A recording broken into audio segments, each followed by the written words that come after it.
Like Land Rover and the Red Cross, I've worked in some of the most remote environments around the world, and so when I was asked to take part in this joint training exercise, I jumped at the opportunity. The team here at the Red Cross have to be ready for any eventuality, and I think the idea of this training exercise is that I'm going to help them. There was a crashed mountain biker that was lost somewhere in the forest. Okay, what are we doing? We're going to respond to a mountain bike accident, so put on the blue light and the sirens, then drive fast but safe.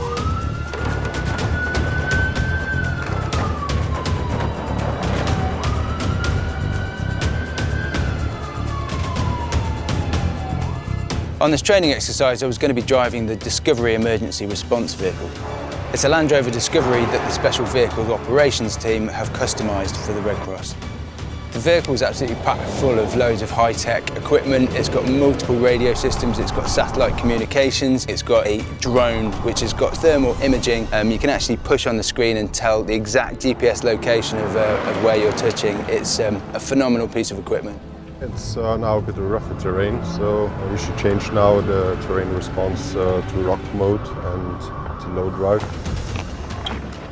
I think it was very evident why they've chosen this Discovery for this modified vehicle, because it means that it can get over all of the terrain necessary to get to the casualty.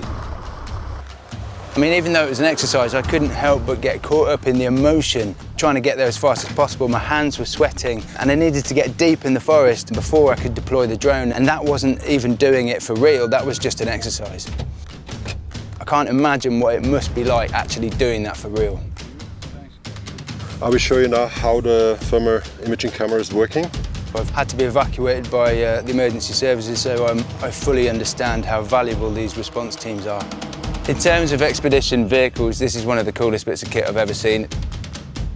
I was given the responsibility of the thermal imaging camera. I think I managed to pull it off in the end, but I wouldn't have done it without Marcus's help. Radio room, over. Radio room.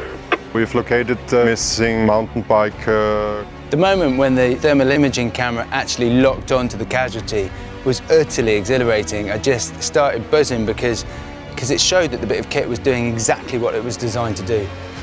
For me, it's been so exciting to see the collaboration between Land Rover and the Red Cross. I mean, this vehicle has been designed specifically for the jobs that the Red Cross need to do out here, and it does that job extraordinarily well.